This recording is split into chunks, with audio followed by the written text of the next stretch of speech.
Nettanár, maradj kíváncsi, és fedezd fel a világ csodáit! Mi a fehér mars lényege, és miért nem alakítjuk át a bolygót?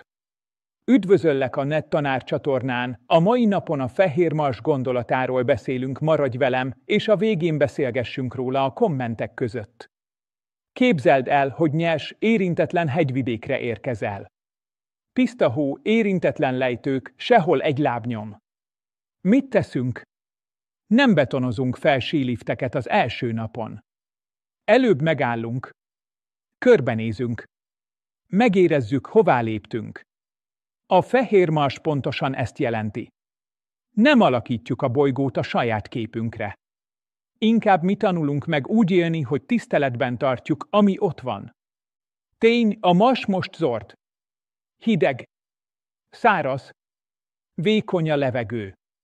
Erős a kozmikus sugárzás. Mindez együtt olyan, mint egy lakatlan, rideg raktár a világegyetem peremén. Terraformálni, vagyis a Földhöz hasonlóvá alakítani elvben lehetne.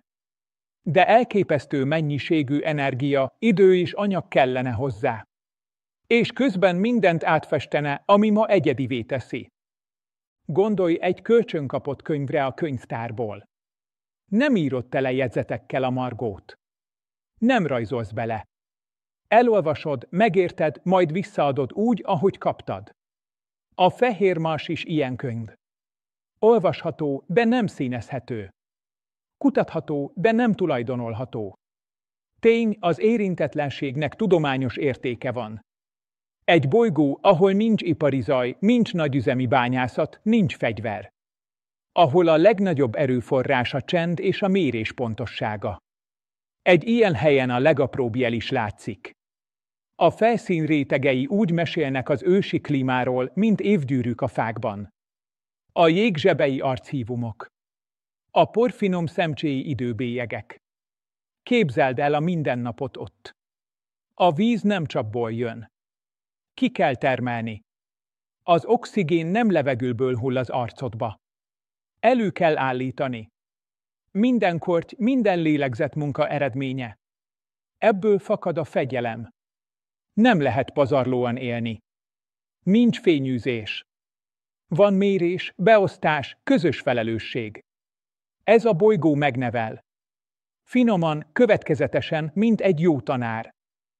Véleményem szerint ez a gondolat a bolygó megőrzése és az ember önmérséklete nem gyengeség, hanem erő. A fehér mars nem lemondás. Inkább célzott igen. Igen a tudomány tiszta terepére. Igen a közjóra. Igen arra, hogy ne az első ösztönünk vezessen, hanem a legjobb énünk. Ahogy nem rohanunk át egy műemléken gördeszkával, úgy nem robbantunk szét egy bolygót csak azért, mert képesek lennénk rá. Hozzunk egy másik hétköznapi képet. Kertészkedsz egy bérlemény belső udvarában. Van napfény. Van néhány cserép. Te döntöd el, hogy rátelepítesz mindent, vagy figyeled a hely ritmusát, és csak annyit teszel hozzá, amennyi kell az élethez. A fehér mars a második út. Minimalista együttélés. Eszközökkel, de alázattal. Tény, az érintetlenséghez szabályok kellenek.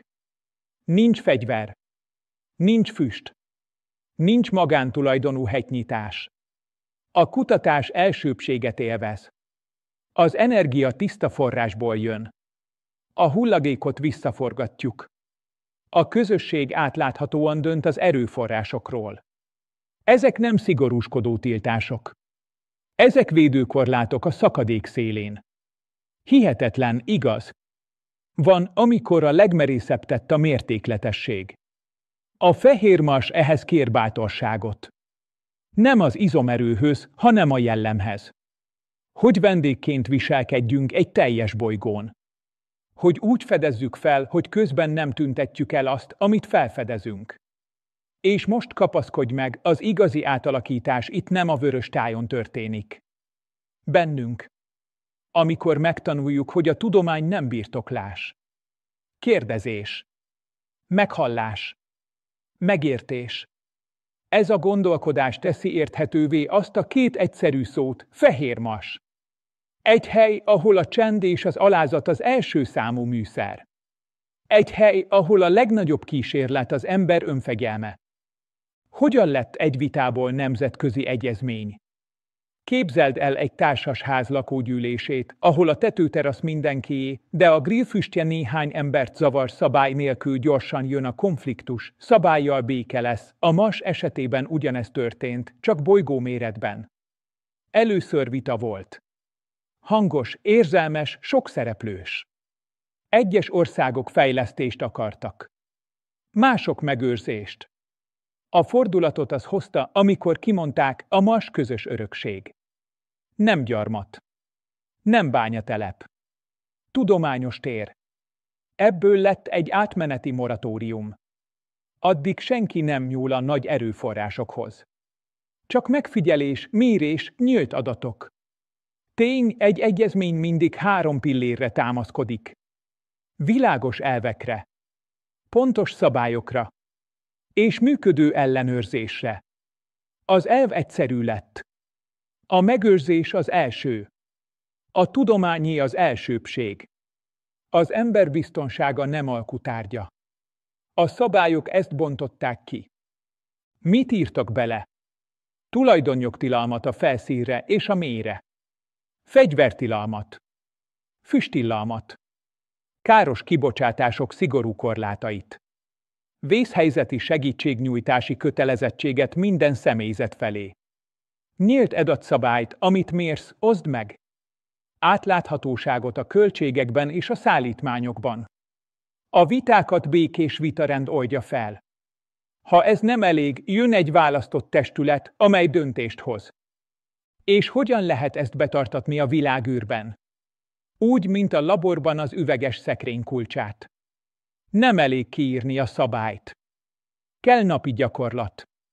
Létrehoztak egy Mars tanácsot. Kisebb forgótagsággal. Tudósok, mérnökök, jogászok együtt. A döntéshez nem elég a szűk többség. Széles egyetértés kell. Ellenőrzésre sorsolt küldött cégek mennek. Nem beavatkozni. Megnézni. Jegyzőkönyvezni. Visszajelzést adni. A bejáratnál minden csomag listázva van. A készletek és a kibocsátások folyamatosan naplózva vannak. Aki megszegi, elveszti a hozzáférést az életmentő infrastruktúrához és a közös adatáramlathoz. Ez a legerősebb visszatartó erő, a közösség bizalma. Hétköznapi példa. Osztálykirándulás az erdőbe. A tanár nem azért tiltja a tábortüzet, mert nem szereti a meleget.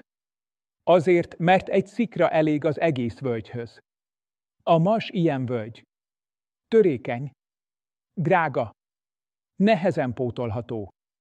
Ha valaki pazarló, az mindenkinek fáj. Ha valaki okos, az mindenkinek segít. Tény, sok ország csak akkor ír alá valamit, ha látja a hasznát. Itt a haszon nem a gyors profit, hanem a tudás és a presztízs. Az, hogy a neve ott van egy emberi teljesítmény kapuján. Az, hogy a kutatói szabadon publikálhatnak. Az, hogy a fiatal nemzedék lát egy működő, tiszta együttműködést. Ez reputáció. Ez jövőbeli előny.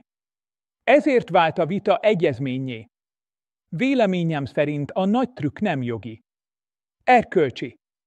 A Fehér Mars egyezmény egy kollektív önkorlátozás. Azt üzeni, képesek vagyunk valamire, de nem tesszük meg azonnal. Előbb értünk, aztán cselekszünk. Ezt hívom felnőtté válásnak bolygóléptékben. És ez az, ami a vitát szabállyá szilárdítja. A szabályt pedig kultúrává emeli. Mit él át az első legénység a vörös síkságon? Képzeld el, hogy kinyílik az ajtó. A por felrebben. A csöndnek súlya van. Lépés. Még egy lépés. A horizont messze, de mintha közelebb hajolna. Tény, a test könnyebb ott. A súly nagyjából 1/3. A mozdulat mégis fárasztó, mert a ruha vastag, a hátadon életmentő doboz liheg. A levegő kint gyakorlatilag nincs. Belül minden lélegzet mérhető mennyiség. A sisak tárásodik, a rádió serceg. A por finom, mint a liszt. Bemegy minden résbe. Később tudod csak, mennyit koptat. A nap kicsivel hosszabb, mint itthon. A fény fakóbb. A színek visszafogottak. A szél nem viharos, de a por táncol. A távolság csapda. A hegy közelinek látszik, pedig órák. A szembecsafató. A tér idegen logikán működik. Az első napok olyanok, mint amikor új lakásba költözöl, csak a hibákért az életet fizet. A kíváncsiság nagy. A büszkeség még nagyobb.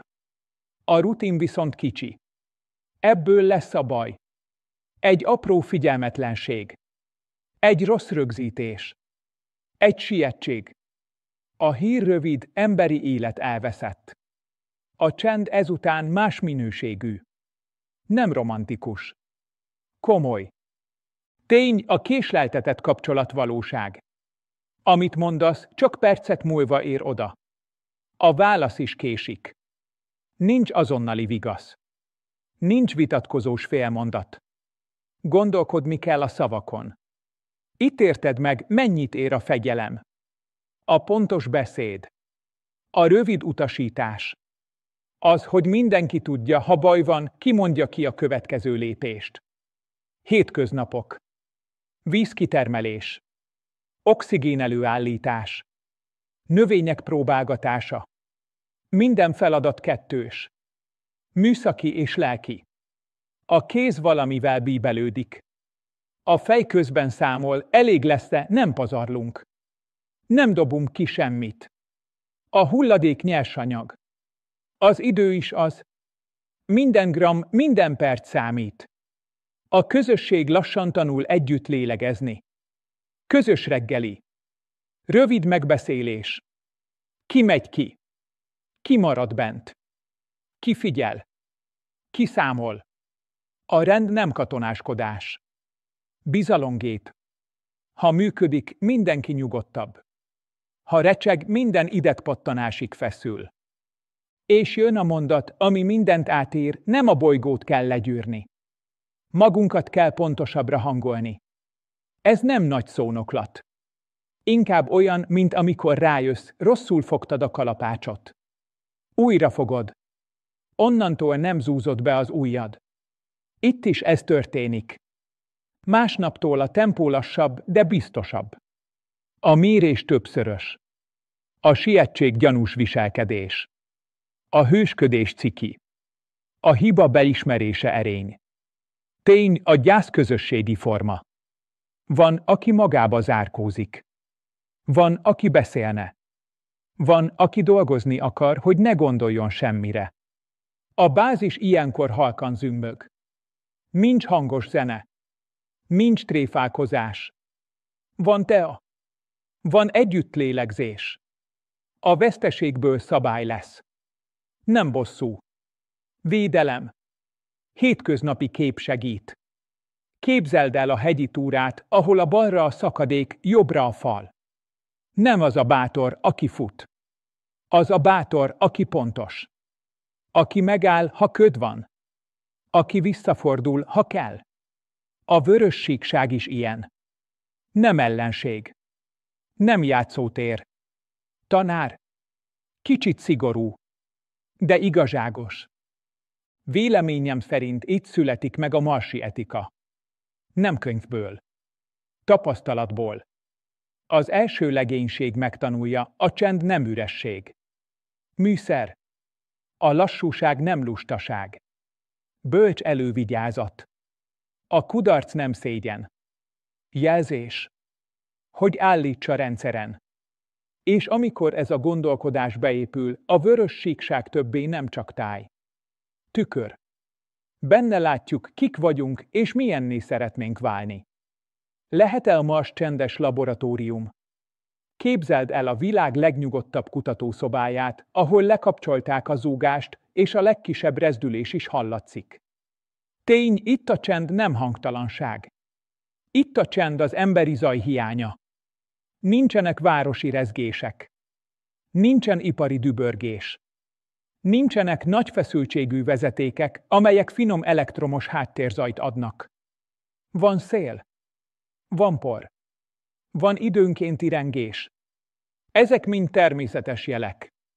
A kutató dolga nem az, hogy legyőzze őket, hanem az, hogy kiismerje a ritmusukat. Mit ér egy ilyen csend? A legapróbb jel is felbukkan. A légben csapdába esett gázok emlékeznek a régi idők levegőjére. A kőzetek szemcséi elárulják, mikor állt víz a felszínen. A légréteg finom változásai megmutatják, mit csinál a por napkeltekor és napnyugtakor. A mérés itt nem buldózer. Nagyító. Hétköznapi kép segít. Képzeld el a hallásvizsgálat csendes szobáját. Ha kint iskolai tornaterem dübörögne, semmit sem mérnénk. A Mars olyan, mintha állandóan abban a vizsgálóban dolgoznánk. A jelek nem ordítanak. Suttognak. De érthetően. Sokan vágynak a mindent megoldó óriásgépre. A hatalmas körpályára a föld alatt. A gigantikus toronyra az ég felé. A közös ábránd egyszerű, találjuk meg az utolsó építőkockát, és kész a világ. Szép mese. De a természet nem mindig egyetlen nagy ajtón átvezet befelé.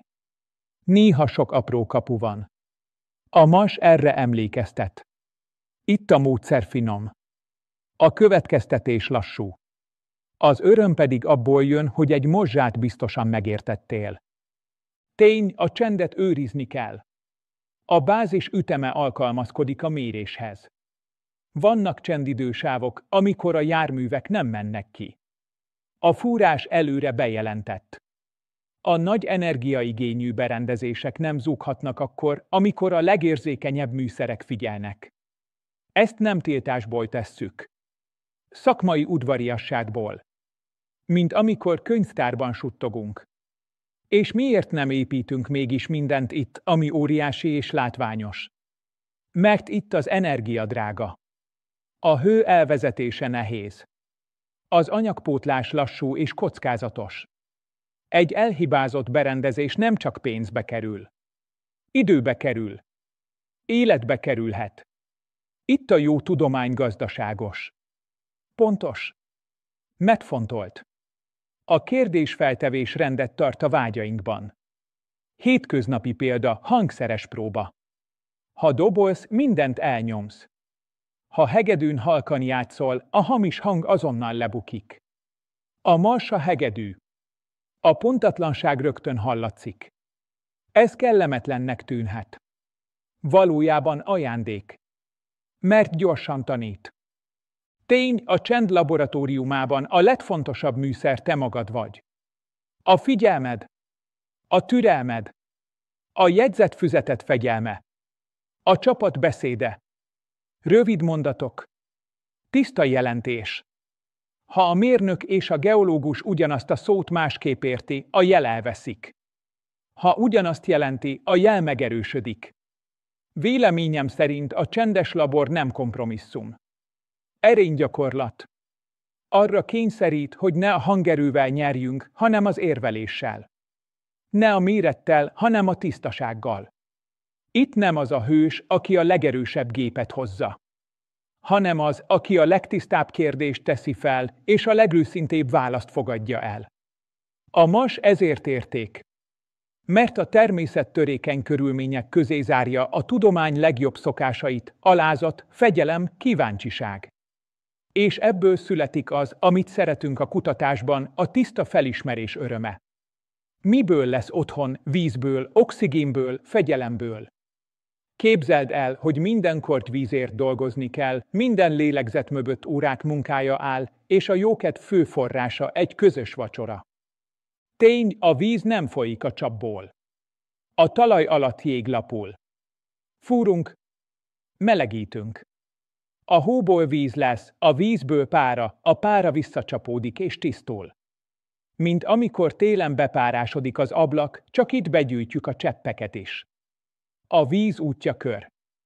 Megmossuk benne a ruhát, majd a kifolyó vizet megtisztítjuk, és a növények kapják. A növény párologtat, a pára a falon lecsapódik, visszakerül a tartályba. Semmi sem vész el. Csak alakot vált. Tény, az oxigén nem ajándék. Elő kell állítani. Árammal a vízből különválasztjuk a lélegzéshez kellő részt és a párját, amely jól ég, de itt főleg zárt tartályban pihen. A levegő szén-dioxid tartalmát kémiai szűrők fogják meg. Képzeld el, mintha apró szivacsok kötnék meg a rossz részt, és cserébe kapnánk tiszta levegőt. A szűrő telítődik. Regeneráljuk. A kör újra zárul. És ha nincs elég víz, akkor a pici zöld házak kapnak elsőbbséget. Mert a növény vízből ételt és friss levegőt csinál. A saláta itt nem csak ebéd. Lélegzet is. A növényeknek fény kell, hő kell, figyelem kell. Mint egy akvárium, csak a halak helyett mi úszunk a levegőben. Hétköznapi kép segít. Lakótársakkal osztozol egy hűtőn. Nem eszed meg az egész tortát. Kis szeletet vágsz, és felírod a táblára, mennyit használtál. A bázison ugyanez történik, csak minden fontosabb. Víz, áram, oxigén, hő, mindennek táblája van. Minden tételnek gazdája. A rend nem azért van, hogy büntessen. Azért, hogy békét adjon. Tény, a méltányosság pszichológiája legalább olyan fontos, mint a csövek. Ha valaki többet kap, mint amennyi jár, a bizalom megreped. Ha valaki kevesebbet, a kedve törik meg. Ezért látható minden. A főzőhelyen nagy üveges edényben párolog a tea. Mellette kis jegyzet, ennyi ember, ennyi adag. Közös étkezés van. Nem csak a kalória miatt. Azért is, mert a közös asztalrendet tesz a fejben. A napnak van eleje, közepe, vége. Van köszöntés. Van köszönet. Hogyan spórolunk úgy, hogy ne érezzük nélkülözésnek? Okos szokásokkal. A zuhany rövid. Az edények áztatása helyett nedves rongyé és előtörlés. A hő nem az ajtó résein szökik, hanem bent marad. A ruhát nem forrón, hanem lassan, kíméletesen szárítjuk, a távozó párát pedig visszafogjuk. A kabin olyan, mint egy jól szigetelt termosz. Amit beleteszel, azt megtartja. Tény, a külső munka mindig drága. A ruha felvétele idő. A zsilip nyitása idő. Az előkészítés energia. Ezért a kinti feladatok össze vannak csomagolva. Ha kimegy valaki, 3-4 munkát old meg egyszerre. Mint amikor hetente egyszer mész a piacra, de akkor mindent megveszel. Ritkábban lépsz ki. Biztonságosabban jössz vissza. És a hangulat? A bázison a konyha a szent hely. Ott párolog a leves. Ott kerülnek elő a földi emlékek. Egy doboz kakaópor. Egy kis fűszerkeverék. Egy üveg lekvár. Nem luxus. Gyógyszer.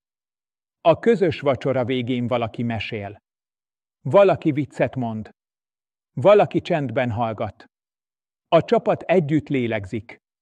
Az otthon nem a falakból lesz. Az otthon a közös ritmusból lesz. Hétköznapi példa, hegyi menedékház télen. King dermesztő hideg. Bent egyetlen vaskályha. Aki bejön, letörli a bakancsát, felakasztja a kabátját, tesz egy darab fát a tűzre, és hoz vizet a kútról. Nem hős tett. Szokás. Mégis ettől működik. A masbázis ilyen menedékház. A kályha az energiaellátás. A fa a fegyelem. A víz a közös jövő. Tény, mindenkinek van személyes kerete is. Egy kisfiók a kedvenc teának. Egy polcnyi ruha. Egy zsebkönyv. Ezek a pici szigetek tartják egyben az embert. De a nagy tenger közös. A döntések közösek. A készletek közösek. Ha valaki beteg, a többiek adnak a saját idejükből, a saját adagjukból. Nem udvariasság. Túlélési stratégia. És most kapaszkodj meg, a legfontosabb megtakarítás nem a víz, nem az oxigén, hanem a figyelem. Ha jól figyelünk, kevesebb hibát javítunk. Ha kevesebb hibát javítunk, kevesebb erőforrást pazarolunk. A jó kérdés itt arany. A rossz mozdulat itt veszteség. Ezért lassítunk, amikor innen úgy tűnik, sietni kéne. Véleményem szerint az otthon ott kezdődik, ahol a közösség a szűkösséget rendé alakítja. Ahol a mérés nem könnyű jelenség, hanem gondoskodás. Ahol a közös étkezés nem program, hanem légzés. A MAS ezt tanítja. Hogy a jólét nem tárgy. Szokás. Hogy a bőség nem mennyiség. Bizalom.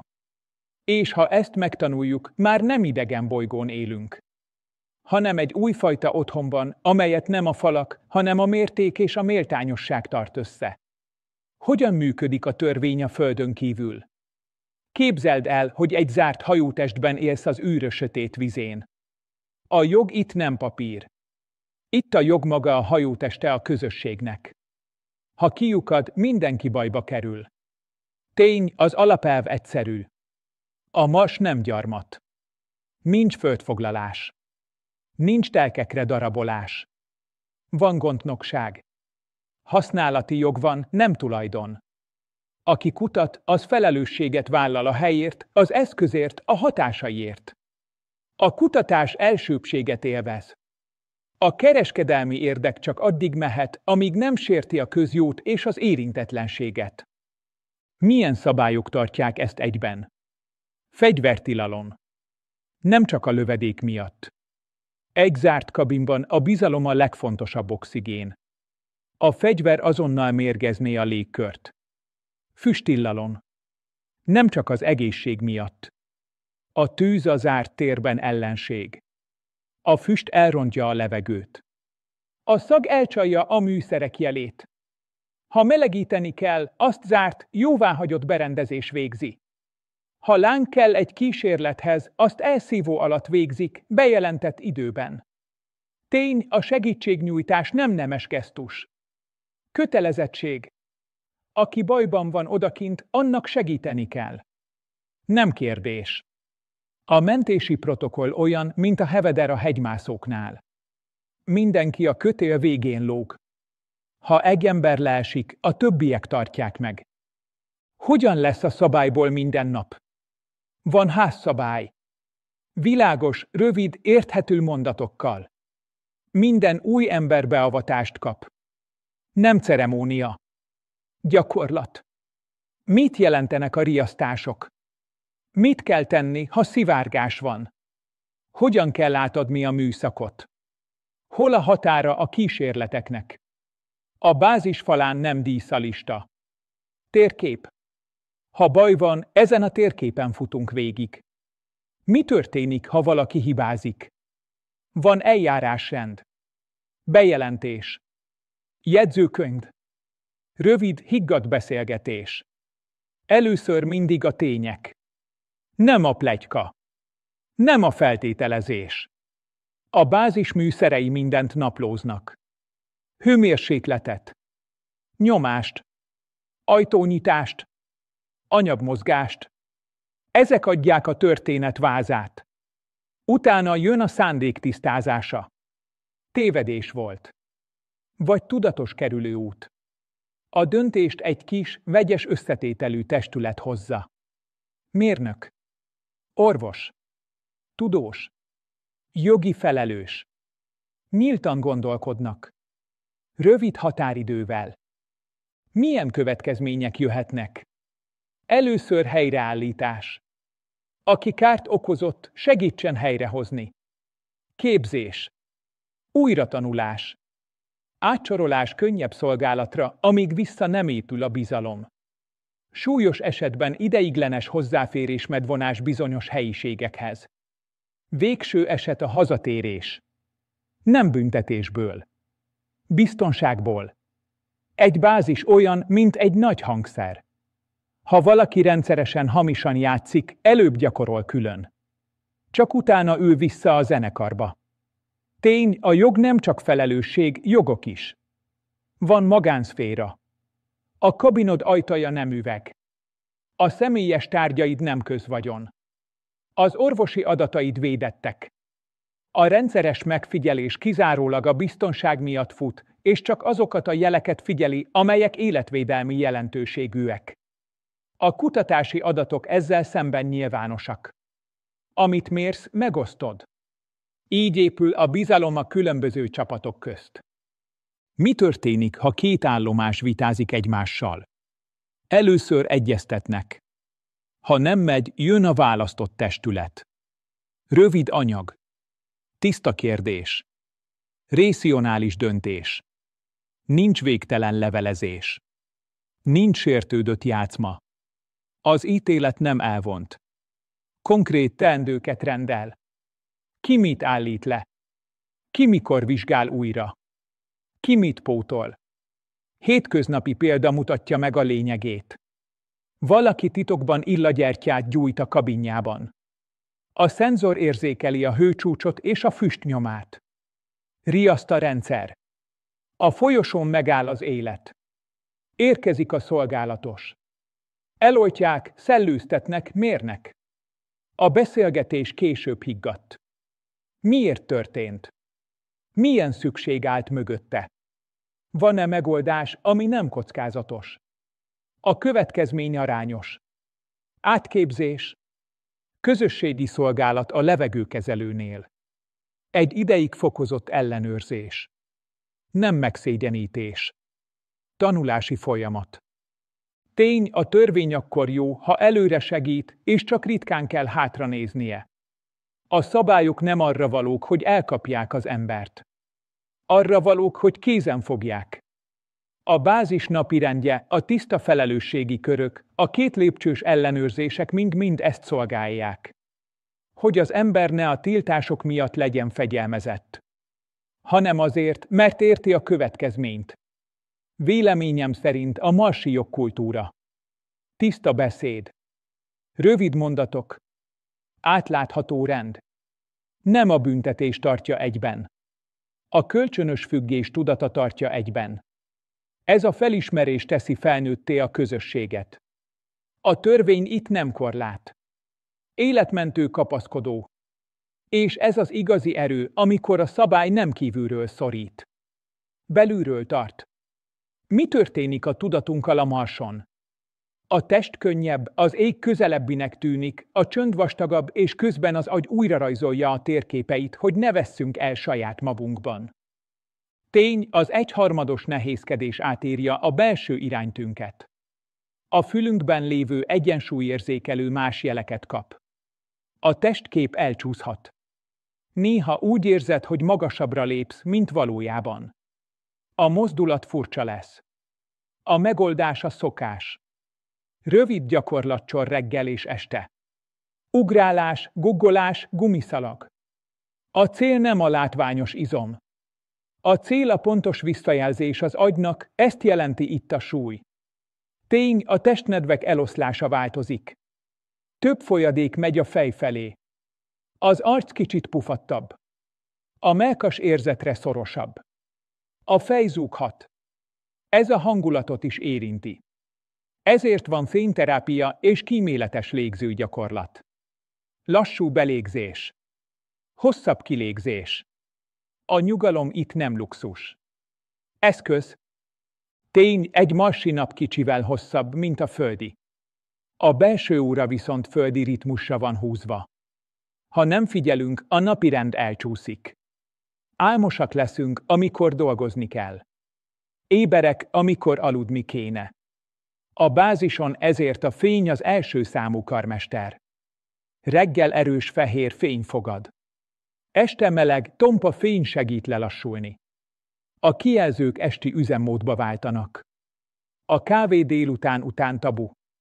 A cél egyszerű, a test tudja, mikor van reggel és mikor van éj.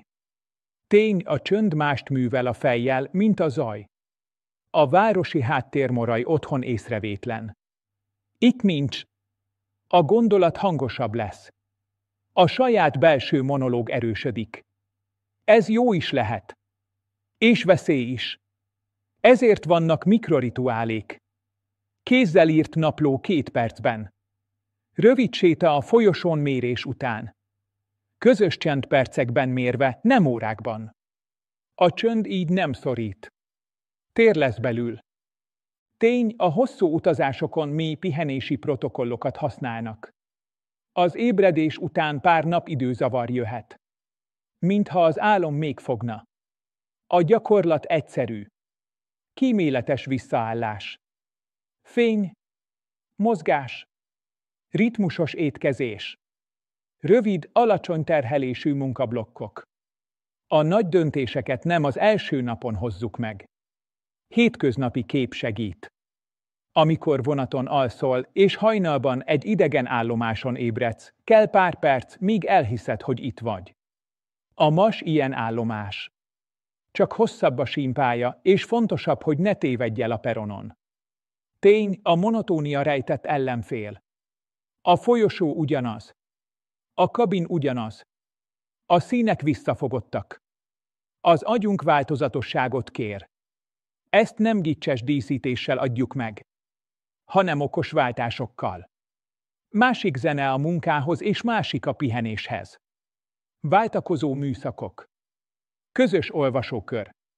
Apró projektek, amelyek párnaposak és befejezhetőek. A befejezés öröm.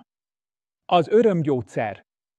Tény, a társas kapcsolódás az oxigén lelkipárja. A bázison van napi gyors ránézés egymásra. 2 perc mindenkinek. Hogy vagy? Miben segítsek? Egyetlen kérdés, egyetlen válasz. Nem terápia. Jelenlét. Ha valaki elzárkózik, azt nem bántjuk. De nem is hagyjuk magára. Halkan kopogunk. Kínálunk teát. Meghívjuk egy rövid feladatra. A közelség itt praktikum. Nem tolakodás. Tény, a késleltetett kommunikáció a földdel külön műfaj. Nincs azonnali visszajelzés. A dűj nem tud azonnal kiszaladni. De a megbántottság sem. A levélírás ezért tudatos. Rövid. Tiszta. Érzelmekkel, de nem vádaskodással. A válaszra várás közben dolgozni kell. Ez véd. Mert a tehetetlenség érzése itt a leggyorsabb lélektörő. Hétköznapi példa. Vizsga előtt késő este ír a barátod. Jól esne azonnal választ kapni. De tanulsz. Ráér reggel. A Marson a reggel távolabb van. A türelem ezért nem erénykatalógus. Munkamódszer. Tény, az érzékszervek új műsort kapnak. A látóhatár messze van, de a részletek szegényesek. A szabok ritkák. A zaj kevés. Ezért dolgozunk textúrákkal, fényekkel, illatok rejtett, ellenőrzött mintáival. A cél nem a földi bevásárlóközpont utánzása. A cél, hogy az agy ne szomjazzon. Mert ha szomjazik, hibázik. Hihetetlen, igaz? A tudatunk nem csak bent lakik. A környezetével együtt lélegzik. Ha ügyesen rendezett a környezet, a lélek kevesebbet botlik. Véleményem szerint a marsi lélek nem gyengébb. Csak tisztábban látszik. A kevés zajban a hamis hang azonnal lebukik. Ez fárasztó, de felszabadító is. Mert megtanítja, hogy a figyelem a fő erőforrás. Hogy a ritmus védi a reményt. Hogy a csönd nem űrö. Eszköz, és ha ezt megtanuljuk, a mars nem csak túlélhető lesz. Élhető. Méghozzá emberien. Mi vonz az Olympus-hegyhez, és mi tart vissza? A világ legmagasabb ismert hegyét látjuk, egy óriási, pajzs alakú tűzhányót, amely magasabb, mint a csomolánkma, úgy 3-szor is ki ne akarna felnézni rá, sőt közelebb menni. Tény, ez a hegy nem csipkézett, meredek sziklafal. Inkább hatalmasan nőtt domb, amelynek lejtői enyhék, de szinte végtelenek. A csúcs környékén óriási üst alakú mélyedés tátong. A lejtőket ősi lávafolyások keményre hűlt hullámai rajzolják. A kőzetek rétegei időkapszulák. Ha megértjük őket, megértünk valamit a bolygó belsejéről is, mikor volt forróbb, mikor pihent, mikor lökött ki gázt és hamut. Mi vonz ide? A tudományos zsákmány. A rétegek történetet mesélnek a bolygó fiatal éveiről. A csúcs közelében ritkább a levegő, máshogy viselkedik a por és a szél. A lejtőkön a fagy és az olvadás váltakozása különleges mintákat vág a talajba. Ezekből kiolvasható a klíma hullámzása. A peremeken időnként lecsorgó porlavinák megmutatják, hogyan mozog az anyag ott, ahol a súly csak a földi harmada. Minden jel finom. De itt a finom jel a fő nyeremény. Mi tart vissza? A távolság, az idő és az erőforrás. Egy olyan hegyhez indulsz, amelynek lába is távolság. A kinti munkaidő szűk. A védőruha fárasztó. Az energia drága. A járművek nem végtelen erősek. A visszaút nem ígéret. Fel kell írni előre, mennyi erőt eszünk meg oda, mennyit hagyunk a hazatérésre. Mint amikor hegyet mászol, nem addig mész, amíg bírsz. Addig mész, amíg biztosan vissza is érsz. A bázison ezt hívjuk félerő szabálynak. A küszöbö elérésekor visszafordulunk. Akkor is, ha a csúcs csalogat. Hétköznapi kép segít. Képzeld el, hogy biciklivel indulsz ki a városból egy hosszú emelkedőn. Az első kilométerek mosolyognak. A végén viszont a láb remeg. A visszafordulást nem szégyen jelzi. A térkép és az óra. A masnál a térkép a készletnapló, az óra az életrendszerek türelme. Tény, a tájbecsapós. A hegy közelinek tűnik, mert a levegő tiszta és a tárgyak kontrasztja erős. A valós távolság mégis óriási. A látvány itt nem útiterv. Csak díszlet. A valós útiterv apró pontok sorozata a térképen, jeladók, pihenőhelyek, előre kihelyezett készledobozok. Mint amikor túrán vízcsapokat jelölsz be a telefonon, csak itt a csap is tőled függ. Előző nap kivitted. Miért nem repülünk fölé nagy, látványos szerkezettel? Mert a nagy gép nagy kockázat. Sok energia. Sok hő. Sok hiba lehetőség.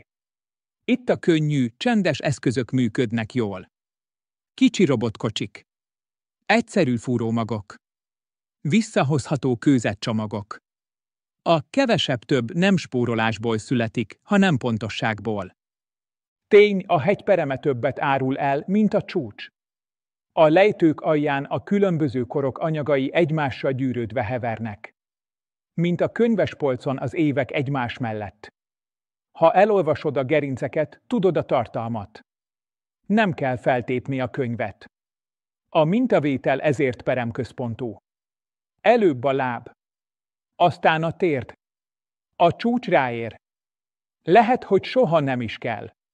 Hétköznapi példa, tortát sütsz. Nem a díszített hab tetejéről derül ki, hogy jó-e, a tészta mesél. A morzsa. Az illat. Egy apró szelet elárulja az egészet. A hegyen a kis szelet a mintamag. Ha az rendben van, érdemes a következő szeletért visszamenni. Ha nem, időben megállsz. Tény, a hőmérséklet és a szél a főrendező. A hegy oldalán más a hőveszteség. A porvékony rétegben mozog. A jármű kerekei könnyen beássák magukat. Ezért a terep előkészítése részletes. Nem csak térképen. A bázis folyosóján is. A jármű vezetője előbb szimulált, alacsony sebességű gyakorlattal megy végig a teljes útvonalon. Mint a zenész, aki eljátsza otthon lassan a darabot, mielőtt a színpadra lép. És a vágy. A csúcs iránti vonzalom emberi. Nem kell szégyelni. Csak meg kell tanulni kezelni. A dicsőségvágy itt zaj. A kérdés itt tiszta. Melyik minta adja a legtöbb tudást a legkisebb kockázattal? A válasz gyakran egyszerű. Nem a csúcs. A láb. A perem. A kiszögellés, ahol a rétegvonal megnyílik. Hihetetlen, igaz? A legnagyobb hegy leckéje nem az, hogy győzz le, hanem az, hogy olvass el. A rétegek olvasni tanítanak. Türelmet adnak. Mértéket. És közben megőrzik a hegy méltóságát.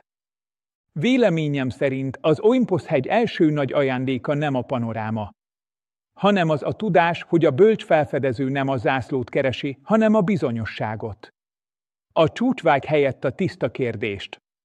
A gyors menet helyett a visszaútra tartogatott erőt.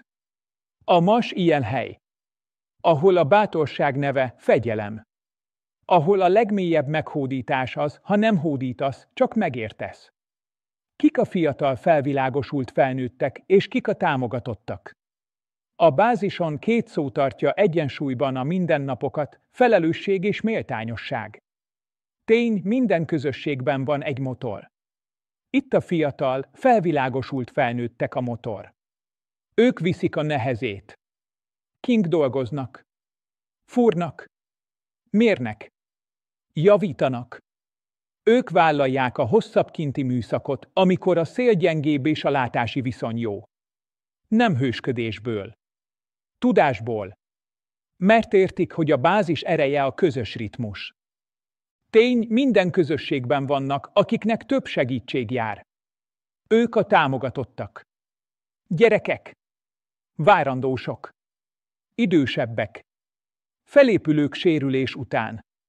Olyan szakemberek, akik épp tanulják az új feladatot. Ők nem félreállított emberek. Ők a jövő és a tapasztalat őrzői. A rendszer nem címkéz. Tervez. A feladat hozzájuk igazodik, nem fordítva. Hogyan tartjuk ezt igazságosnak? Látható renddel. Átlátható beosztással. A napi tábla mindenki helyét mutatja. Ki megy ki? Ki marad bent? Ki a társ? Ki a pihenő? A fiatalok több külső feladatot kapnak. Cserébe elsőbbséget a képzésben, a kutatási időben, az új eszköz kipróbálásában. A támogatottak több belső feladatot végeznek. Folyadékkezelés. Adatrendezés. Zöld ház gondozása. Mentális ügyelet. Ez nem kevesebb érték. Csak másik tengely. Hétköznapi kép segít. Gondolj egy zenekarra. A fiatal hegedűs viszi a gyors futamokat. A csellista mély, biztos hangot ad. A karmester mindent összefog. Ha valaki épp beteg, nem a darab esik szét. Átrendeződik a szólam. A dallam mégis megmarad. A bázis így működik. Szólamcsere. Nem széthullás. Tény, van alapszolgálat. Mindenki tesz a közösbe. Hetente egy rövid blokk a közös rendszereken. Levegőkezelő. Szűrőcsere. Tisztasági kör. Aki támogatott, rövidebb blokkal járul hozzá. A fiatalok hosszabbal. A lényeg a részvétel. A részvétel teremti a mi érzését. Tény, van tudáskörforgó. Aki tud valamit, tanít. Aki tanul, később tanít. Mester és társ. Mindig párban dolgoznak. Nincs magányos hős. A párok cserélődnek. Így nem alakul ki merev hierarchia. A tisztelet nem cím. Teljesítmény és gondoskodás. Mi történik, ha valaki úgy érzi, aránytalan a teher? Nem sopánkodunk. Mérünk. Egy hetes bontásban látszik, ki mennyit volt kint, ki mennyit volt bent, kinek mennyi pihenő jutott. Az eltérés jelzés. Nem szégyen. Korrigálunk. Átírjuk a beosztást. Megköszönjük annak, aki túl sokat vitt. Plusz pihenő jár. Ez nem ajándék.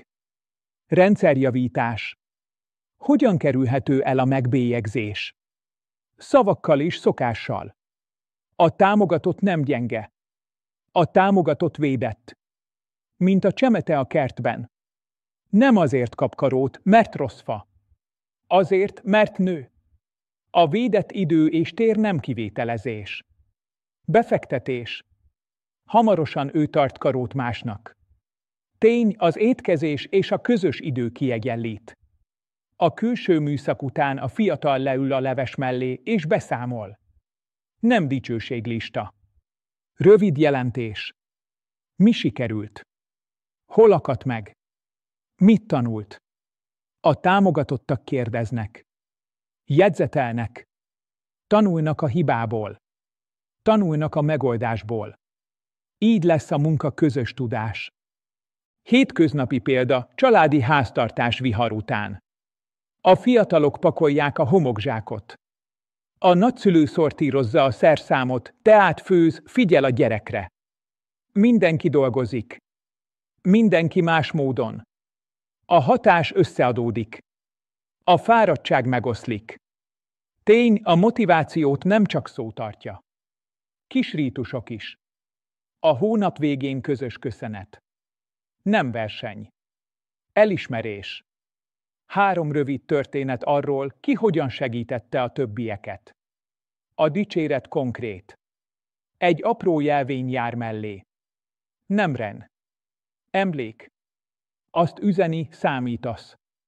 Mi történik krízis idején? A rend elkészül előre. Vészhelyzeti sorrend van. A fiatalok mennek előre. A támogatottak a központban segítenek. Jelentést fogadnak. Adatot rögzítenek. Forró teát adnak. A rendszer egyszerre kemény és puha. Kemény a feladatban. Puha az emberhez. Véleményem szerint ez a felállás a közösségi okosság lényege. Aki többet bír, többet vállal. Aki kevesebbet bír, védett. De mindkettő központi. Mert a bázis nem izomból él túl. Rendből. Bizalomból. Odafigyelésből. És amikor ez a 3 összeér, a marsi mindennapok nem a hiány köré szerveződnek, hanem a kölcsönösség bősége köré. Ez az az erő, amely még a Vörösporon is otthont tud teremteni. Hogyan roppan meg egy földi óriás koncern? Képzeld el a legnagyobb bevásárlóközpontot, ahol a takarító is a tulajtól kap seprűt, és a biztonsági őr is tőle kap rádiót. Ha a tulaj hibázik, mindenki hibázik vele. A Mars esetében egy ilyen túlerős kéz veszély.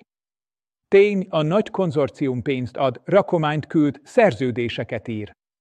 Cserébe befolyást kér. A baj itt kezdődik. A befolyás nem számla. Nem átlátszó. Finom szálakon fut. Kik döntsenek az úti tervről? Melyik műszer kap helyet a raktérben? Ki fér hozzá először az adatokhoz? Minden apró döntés tologatja a határokat. Hogyan látszik ez a mindennapban? Először alig. Egy plusz láda, amelynek papírja hiányos. Egy műszer, amely többet fogyaszt, mint ígérték. Egy szoftver, amelynek lezárt részei vannak. Aztán egyszer csak összeérnek a jelek. A készletnaplóban ugrik a grafikon. A levegőkezelő több energiát kér. A raktárban szokatlan anyag bukkan fel. A kérdés egyszerű, ki tette oda, és miért? Tény, a bázison minden mozgás nyomot hagy. Ajtónyitás, hőmérséklet, tárhely, energia. Ha valaki trükközni akar, előbb ezt a zenét kell elhallgattatnia. De a zene itt nem egy hangszer. Sok apró csengő. Ha egy mémul el, a többi akkor is szól. Így bukik le a rejtegetett terv. Egy üzleti megkerülő út. Egy titkos próbagép. Egy engedély nélküli anyag. Hétköznapi kép segít. Képzeld el a hűtőt otthon. Valaki ugyan mindig feltölti narancslével. Mégis egyszer csak elfogy. Miért? Mert valaki a dobozt a polc mögé csúsztatta, és nem írta fel a táblára. A családi béke nem attól lesz, hogy csúnyán nézünk. Attól lesz, hogy visszahozzuk a dobozt, és megtanuljuk, a polc mögött nincs titok. Mit csinál ilyenkor a közösség? Nem dűrohamot. Eljárást. A Mars tanács kéri a teljes láncot. Megrendeléstől a zsilipig. A küldeménylistákat összefésülik a bázisnaplóival. Kiderül, hogy a konzorcium egy része többet akart. Több adatot, mint ami jár. Gyors profitot egy lassú bolygón. A módszer a régi. Nyomást gyakorolni azokon, akik függenek a szállítmánytól. Csak hogy itt a függés kölcsönös. A bázis nélkül nincs presztízs. A nyílt adatok nélkül nincs hírnév. A tiszta együttműködés nélkül nincs jövőbeli szerződés. Tény, a visszaélés nem csak pénzügyi. Biztonsági is. Az engedély nélküli eszköz fűt. Zajt kelt. Zavart vissza mérésekbe. És ami a legfontosabb, rontja a bizalmat. A bizalom itt nem kedves szó. Életfeltétel. Ha megreped, minden más megreped. Hogyan törik el a konzorcium páncélja? Nem egy nagy kalapáccsal. Sok kicsi kopogással. A nyilvánosság erejével. A bázis nyíltan közli a tényeket. Nem vádaskodik. Leírja, mi érkezett. Mit talált. Mit jelzett a rendszer. A független ellenőrök újra mérnek. A földi egyetemek kutatói ránéznek az adatokra. A közvélemény megérti, a szabály nem önkény. Biztonság. Hétköznapi példa, iskolai dolgozatnál valaki puskázik. A tanár nem szégyenfalat állít. Újra számoltat néhány feladatot, és megmutatja, hogy a tévedés nem egyezik a diák korábbi stílusával. Tények beszélnek. Nem hangulat.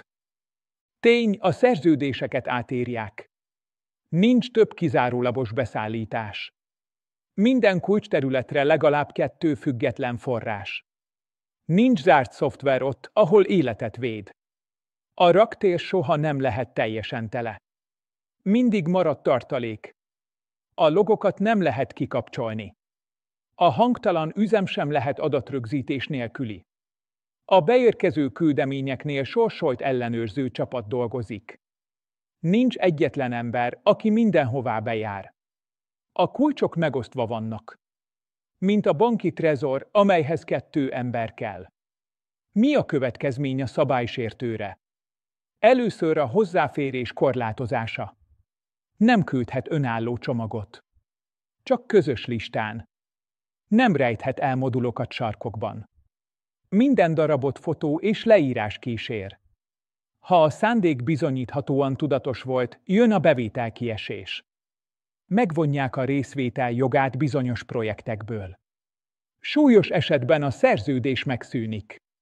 A helyét más veszi át. A piac tanul. A következő szállító nem bátorodik föl, hanem komolyabb lesz. Tény, a roppanás hangja halk. Nem robbanás. Szerkezetátalakulás. A konzorcium jó része marad. Az emberek ugyanazok. A szabályok okosabbak.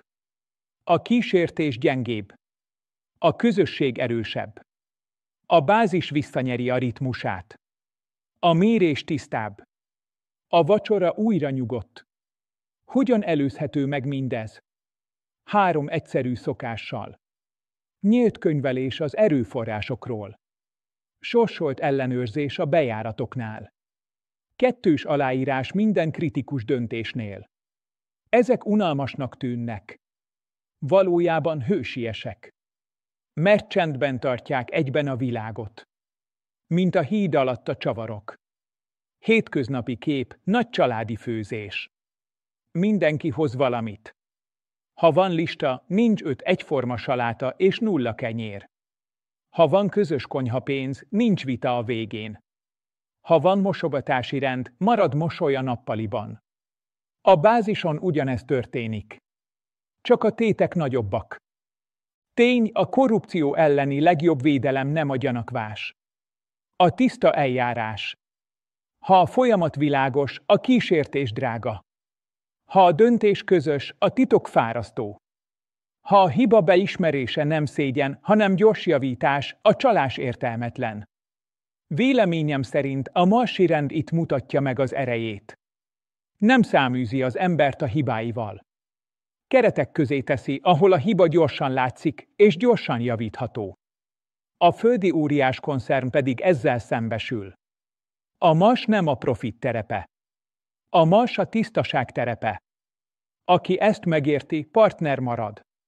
Aki nem, annak a roppanás lesz az utolsó hang, amit innen hall. Meddig mehet el a tudomány hatalom nélkül? A jó kutatás itt nem parancsol, hanem szolgál, nem ordít, hanem tisztán beszél. Tény, a tudomány akkor erős, ha a módszere erős. Nem attól, hogy nagy a gép, hanem attól, hogy a kérdés pontos, a mérés tiszta, a következtetés óvatos. A bázison ez szabály. A hipotézis nem jelszó. Munkaterv. Leírjuk, mit várunk. Leírjuk, mit cáfolná. Ha a jel nem jön elő, nem masszírozzuk. Elfogadjuk. Tény, a csend itt a hatalom korlátja.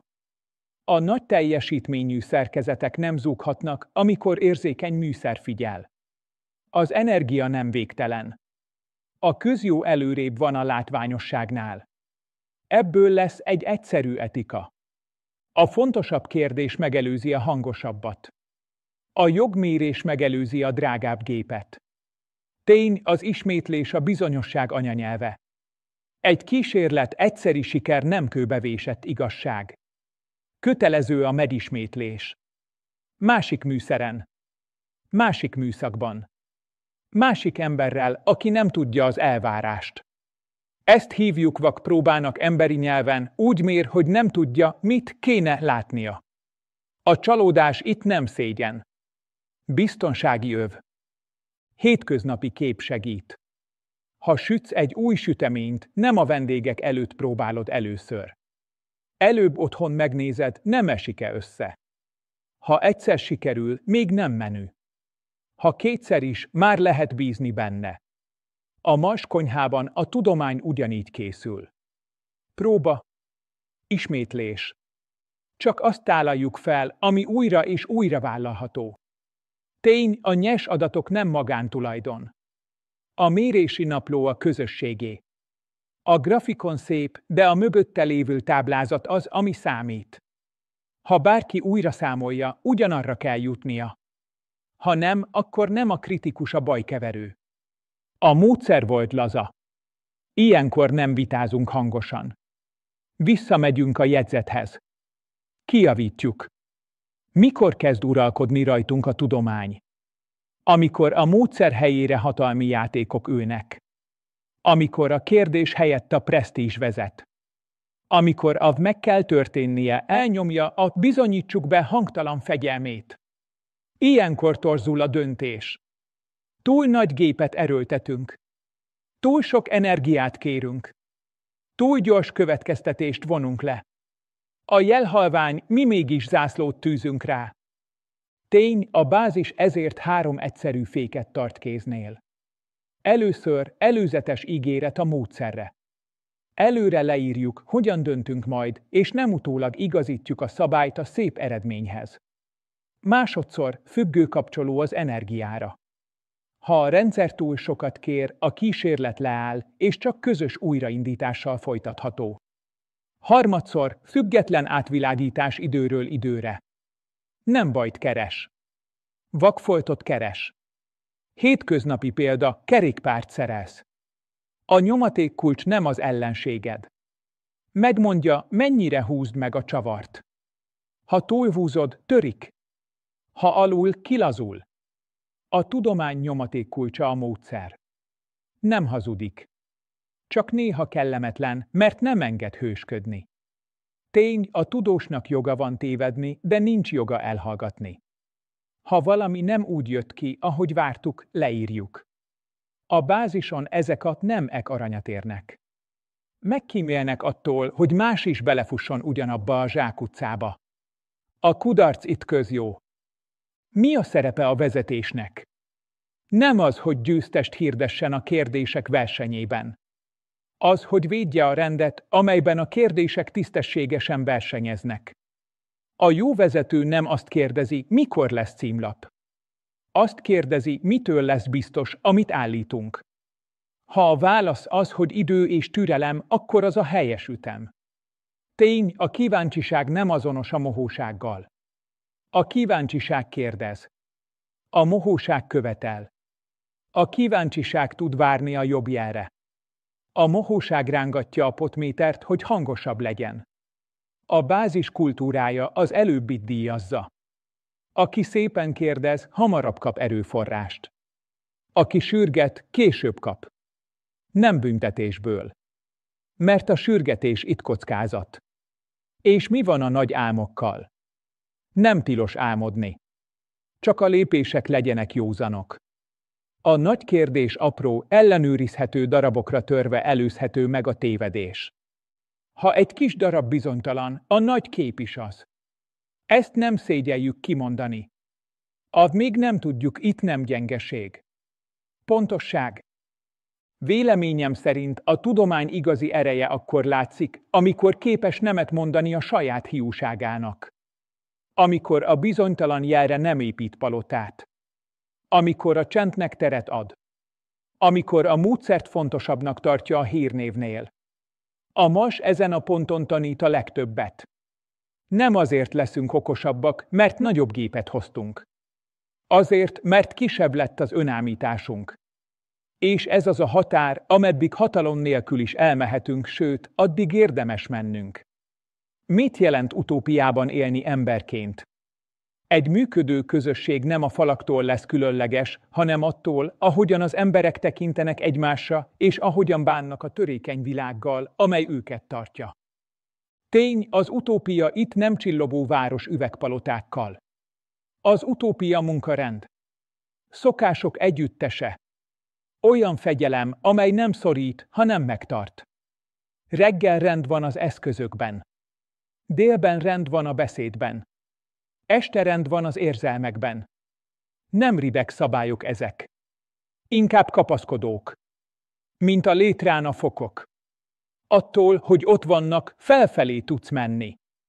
Tény, az intimitás érték. Zárt világban a magánélet nem luxus, hanem létfeltétel. Mindenkinek van védett ideje, amikor a rendszer csendben van körülötte. Nem kutatnak a naptárában. Nem kérdeznek a kabinjában. A közös terek közösek, a személyes tér személyes. A határ nem tiltó tábla. Belső megegyezés. Ha valaki kopog, az tisztelet. Ha valaki beenged, az bizalom. Hogyan születik gyerek ilyen helyen? Lassan. Tervel. Gondossággal. A döntés nem csak szív kérdése. Közös felelősség is. A közösség előre számol. Van-e elég víz? Van-e elég levegő? Van-e elég csend és gondoskodás az első hónapokra? Ha igen, minden kéz odaáll.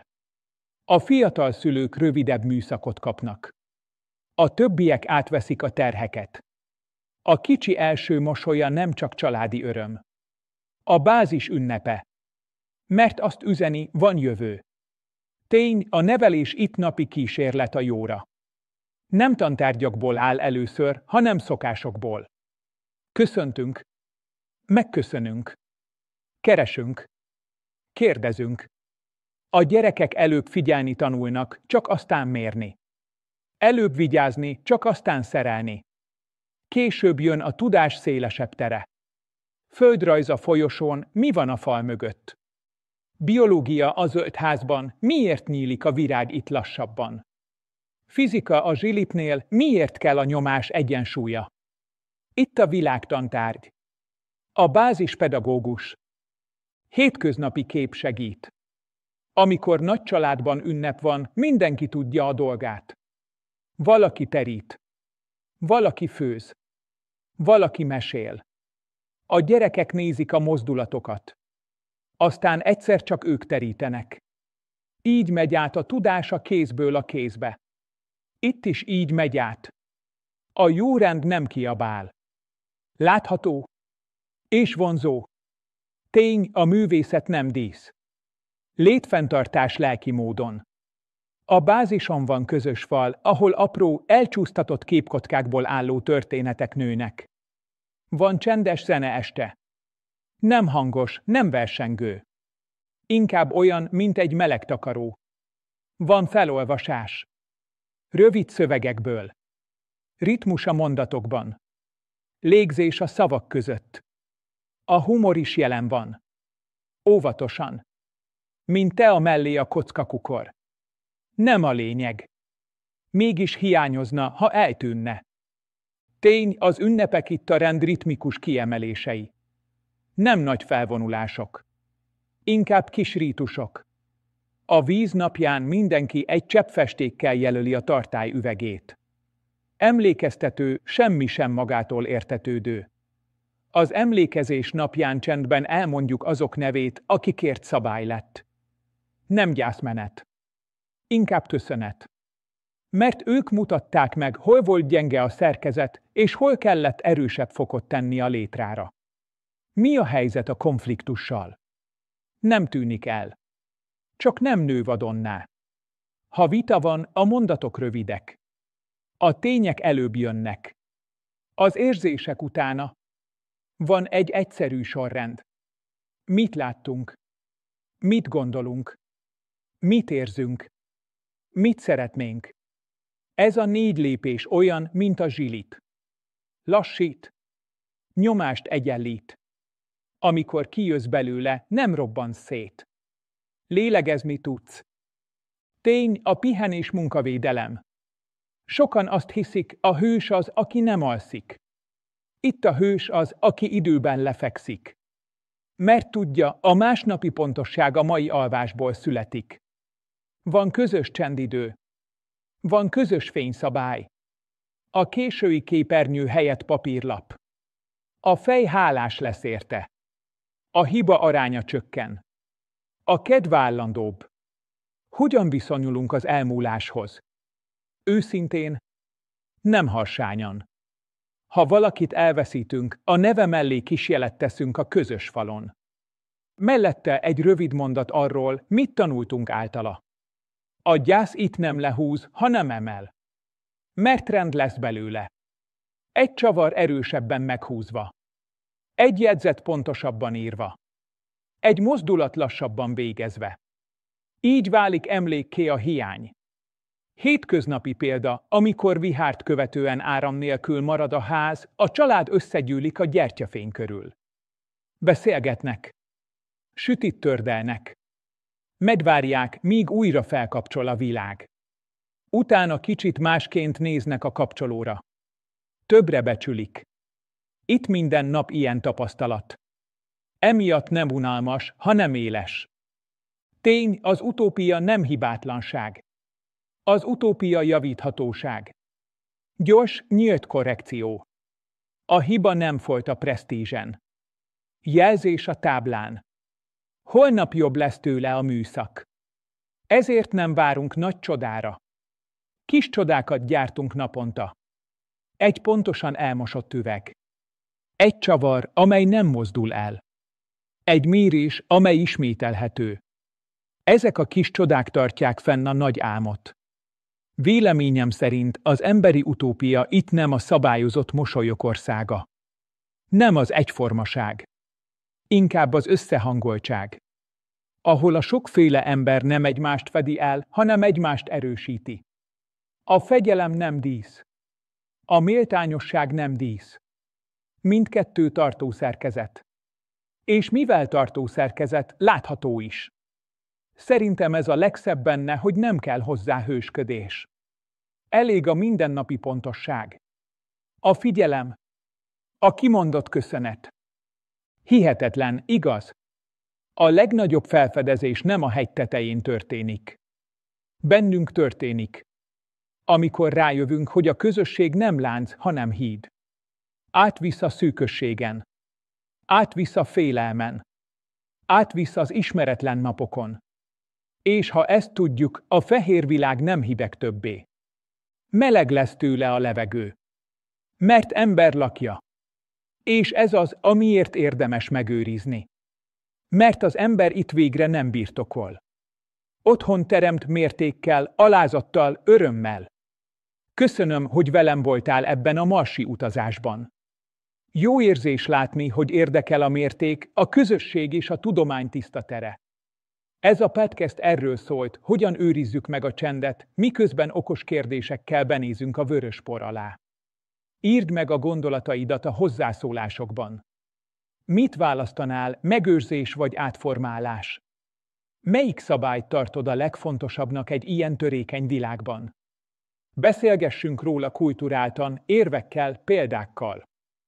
Ha szeretnéd támogatni a munkát és közelebb kerülni a műhelyhez, csatlakozhatsz csatornatagként is. Így több háttértartalomhoz, szavazásokhoz és extra jegyzetekhez férsz hozzá, és közben segítesz életben tartani ezt a tudásközpontú közeget. Iratkozz fel a csatornára, és nyomd meg a harang ikont, hogy ne maradj le az új adásokról. Nézd meg a többi podsastot is, találsz köztük fizikát, történelmet és társadalmi gondolkodást is mind emberközelből, érthetően. Találkozzunk a következő videóban. Addig is maradj kíváncsi és fedezd fel a világ csodáit. Net Tanar, stay curious and discover the wonders of the world.